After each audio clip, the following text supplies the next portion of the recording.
I do want to acknowledge the presence of visitors from different aspects of the San Jose State community and the wider San Jose community. In particular, those who come from Japantown and or who are of Japanese American ancestry. We're very proud and honored to have you here today. So thank you, and thank you for making the effort. At this point, I'll proceed with the land acknowledgement. So the land acknowledgement is a formal statement that recognizes the history and legacy of colonialism that has impacted our indigenous peoples, their traditional territories, and their practices. It is one simple step and powerful way of showing respect and one step toward correcting the histories and stories and practices that have erased our indigenous people's history and culture. It is also one step toward inviting and honoring historical truth. And now I will invite Senator Sen to come up. While we gather at San Jose State University, we're gathered on the ethno-historic tribal territory of Tamian Ohlone, who were the direct ancestors of the lineages enrolled in the Mi'kmaq Ohlone tribe and who were missionized into missions Santa Clara, San Jose, and Dolores. The lands on which San Jose State University is established was and continues to be of significance to the Mi'kmaq Ohlone tribe. We also recognize that the ancestors of the Mi'kmaq Ohlone constructed and maintained the 3 Bay Area missions. Our campus extends to surrounding areas that held a tupantak, a traditional roundhouse, which were once located at the historic Lope Inigos land grant Rancho Posolni y Positas de la Animas, Little Wells of Souls, and also Marcelo Pio Cristobal's land grant Rancho Pulista, which were places of celebration and religious ceremonies, as well as nearby ancestral heritage shell mounds that served as the tribe's traditional cemetery sites and territorial monuments. San Jose State University also desires to honor the military service of the Mi'kmaq who have honorably served overseas during World War I, World War II, Korea, Vietnam, Desert Storm, Iraq, and who are still serving in the United States Armed Forces today. Hello, fellow senators. Today we have the opportunity to make history. We have the opportunity to acknowledge and set a tone for what it means to really move forward of what happened here at San Jose State. We talked at one of the Senate meetings briefly about Day of Remembrance. We also have talked in the sidelines what we should do as faculty, what we should do as students to formally acknowledge, but also to educate ourselves. So I've sent you all in an email this resolution, sense of Senate resolution honoring and recognizing Day of Remembrance. But this isn't just about a day. This isn't just about a specific community. This is about our responsibility here as senators, at San Jose State, to really formally commemorate, acknowledge, and recognize our history and involvement in Executive Order 9066. In this resolution, not only do we document this history, we also highlight individuals who were incarcerated, processed, and returned back to San Jose State to serve our students. Later, in the underlying portions of this resolution, there's a couple resolves. The first one is that there's an annual Day of Remembrance. The second one is a constructed mural in front of Uchida Hall. And the third is a statue. So I really urge the senators to really consider this resolution. I also want to acknowledge the legends and the community members that are in this room with us today, because this couldn't have been done without them and their advocacy and activism. So I'm getting emotional. I'm not sorry. I'm getting emotional, but it's because this resolution recognizes how important it is for us as an institution to move forward and enact change in the system that wasn't designed for us. So I urge you all, thank you all for this time and suspending the rules. Let's begin discussion, I believe. The first person on the list is Senator Peter. There's so much to be said and so little time to say it. First of all, I want to thank associate students and especially Senator Chuang for spearheading this effort. It's been remarkable. One of the most important resolutions I think our students have ever brought to this academic senate, and the way in which associated students has worked with people on this campus, with our research librarians in the library who helped do research behind this, with members of the local community, has been remarkable. And not only is it one of the most important resolutions that I've ever seen a student senator bring, it's one of the most important resolutions that has ever come before this academic senate. San Jose State University has been wonderful things to many people, and we're very proud of lots of the good work that this university has done for 150 plus years. But we also have to acknowledge that we have sometimes done some terrible things. And one of the first steps in reconciliation is telling the truth.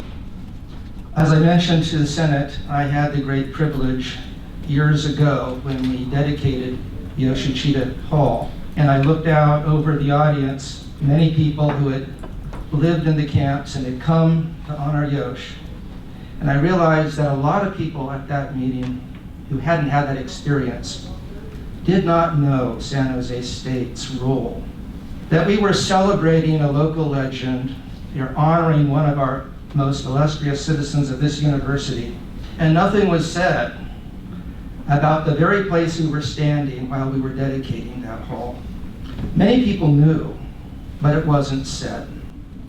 Fortunately, universities around the country are beginning to come to terms with some of the evil deeds they have been a part of in the past.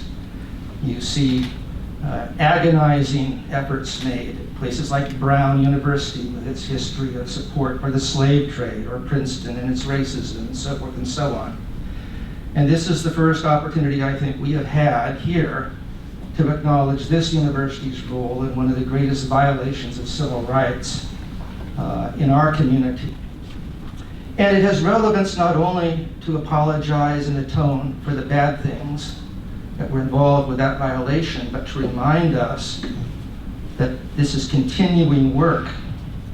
It wasn't so many years ago that we had a Muslim ban being proposed and implemented.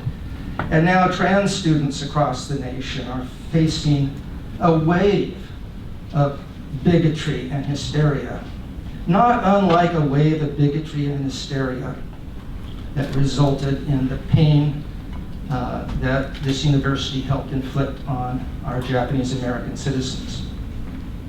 So remembering the past is also a good way, not just of atoning for the past, but trying to prepare to do better in the future. And for that I thank Senator Chuang and associated students for bringing us to this moment.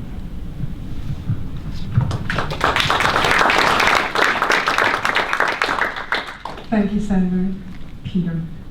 The next person on the speakers list is Senator Kataoka.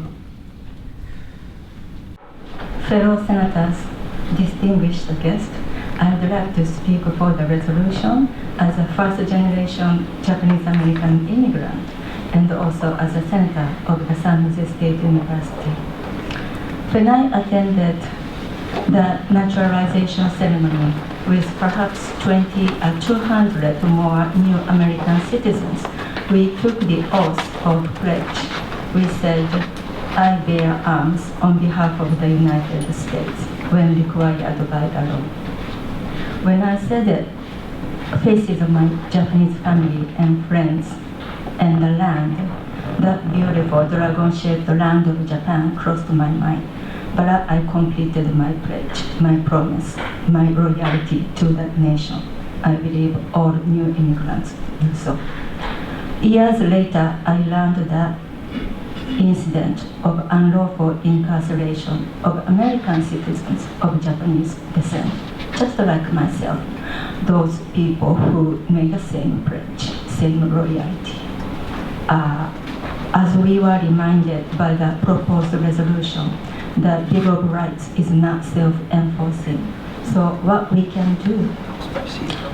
Another piece of the proposed resolution also states that the civil rights Act of 1988 cites the report prepared by the Commission of Wartime Relocation and Internment of Civilians. That report make a lot of recommendations. One piece of recommendation is very well-known monetary redress. I would like to bring to your attention another piece of the recommendation. That is the funding to research and public education programs for the three goals. One, to understand the reasons, causes, and the context of that past event. Two, so that the nation will not forget its mistake. And three, the civil injustice, just based on the racial prejudice, will never happen. And those goals, this is what the proposed resolution is aiming to achieve. I believe that the institutionalized day or annual day of remembrance, the murals, and the statues, they will inspire more research, learning, and educational public programming with community partners. And that's the true redress that the San Jose State University can offer to the community and to all of us. So voting members, please vote yes. Non-voting members, please vote yes in your heart, so that in the whole room can be united for the great common good. That is the better future through education and collaboration. Thank you. Thank you, Senator Kataoka. Yes, Senator Frazier. Just real briefly, in the fall of 2020, several people here, as well as others, came up with a Senate resolution condemning racism and asking the university to take further action, continuing action over the years on racism. And one of our big sticking points at the time was exactly how do we do such things? What kind of workshops do we put on? What kind of awareness do we raise? And how? This is, thanks to Senator Chuang and so many others, a very clear way of coming to terms and understanding how racism works and how we can actually take efforts to combat it. And so this morning I had the pleasure of writing to my department and saying that I've been on the Senate for 11, 13 years, and this is among the proudest moments I've had in watching it put this together. So thank you. Thank you, Senator Frazier. Normally only senators can speak unless otherwise recognized by the Senate chair. I am going to allow two speakers from the community because Senator Chuang, who would have spoken, has eroded her time. Thank you, Chair. Thank you, President Tinian Matson. And Senators, and my esteemed fellow community members way in the back. I hold you near and dear here. My name is Victoria Taketa, and I'm a twice graduate of this esteemed university, and I'm proud to be here today. I'm going to read a statement by Susan Hayase, and she says, "My name is Susan Hayase. I was drawn to the San Jose Japanese American community in 1979. After having grown up in an isolation from my people due to the destruction and displacement caused by the U.S. government World War II program of forced removal and incarceration of Japanese Americans, I came to San Jose to fight for redress and reparations for my parents and for all Japanese Americans, and I stayed to help sustain and build a community here. I commend the student-led group that has spearheaded this resolution. This resolution will bring a measure of healing that the Japanese Americans deserve and which the broader community can also benefit. Just as San Jose Peter Burnett Middle School was renamed by the community in order to disavow California's genocidal first governor and to honor the Miwok Ohlone people who were targeted for extinction, just as the city of San Jose acknowledged their dishonorable role in the incitement of anti-Chinese violence that burned down the Market Street Chinatown. This resolution has a significant place in and arises out of what I strongly feel is a growing trend towards justice and against white supremacy. I urge the Academic Senate to adopt this resolution. Thank you very much.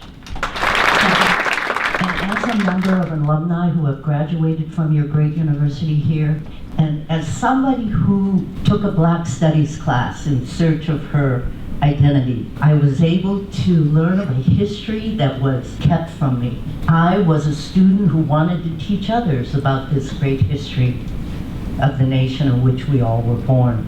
And I learned at that moment that if this was kept from me my whole entire educational life, what else was kept from my knowledge base about this great narrative of this country?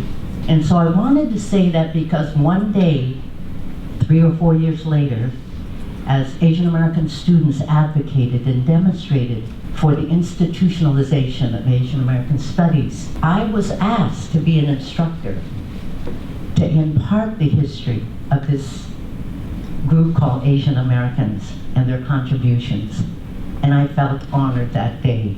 I was emotionally moved and I accepted. I spent hours in the library at Berkeley and Stanford and this institution so I could gather that information. So I would contribute to the erase, to the omission of our history. And today is the second day that I'm going to tell you that I heard things that moved me to tears about a people who understand what erasure does and the power of education for our students when you tell the entire story. And so I urge you as well to please vote for this great proclamation. The courage of the students to bring it forward and the courage of those of you who are the carrier of knowledge to vote in favor of this resolution. Thank you. Very briefly, my name is Mikomi Yoshikawa. I'm a third gen Sansei, very young for a Sansei, but I was a student here at San Jose State until I was kicked out last year as a researcher for this, indirectly because of this campaign. I started this research about 2 years ago, when about the same time as the pandemic. If you guys noticed, there was a lot of uprisings in this area. And instead of contributing to those uprisings, I contributed in the way that I knew how. Because I had an African American father who was killed by police. And I'm also a Sansei whose grandparents were teenagers and children in concentration camps, incarcerated in camps. So a lot of my personal experiences were just centered around incarceration and oppression and trauma and masking that trauma by being more outstanding and contributing to a model minority myth, which I was a researcher through the Tower Foundation. And I dedicated about 40 hours a week on top of being a single parent to a 4-year-old at this time. I was able to do that because the daycare across the street allowed for students to attend them for free. Through this research, I found a lot of things. I joined the board of the Japanese American Citizens League. I did my diligence. I partnered with Asian American organizations from here to San Francisco to USC, where they most recently led an official apology for their participation doing the same thing at their institution. And I decided we needed more than that. In 2020, my group of friends, we painted all of those murals that you saw by Phil's Coffee on Santa Clara Street. Those were done by students like me, not professionals. There were a couple who helped us here and there, I'll give them their dues. But I realized art is restorative justice. By combining art to the history and implementation by institutionalizing these events, we can lead to social change. And it's taken 2 years, and it's a little surreal getting kicked out and then being invited as a guest. You know, it's kind of like, oh, you know? And now I do this on a civic level for the city of San Leandro, heading the Human Services and Sustainability Department.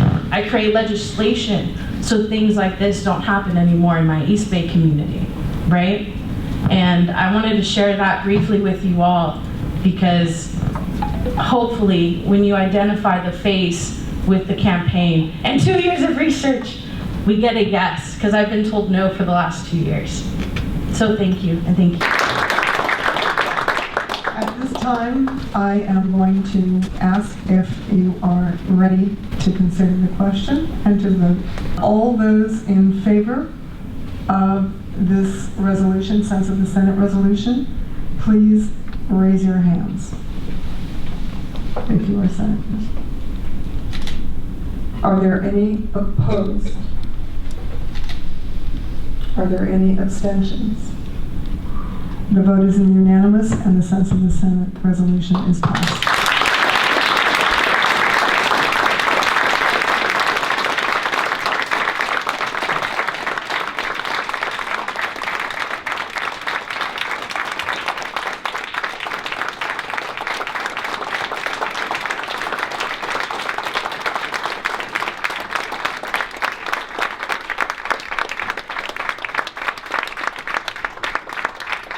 I'm just going to say that I'm very honored to preside over the meeting.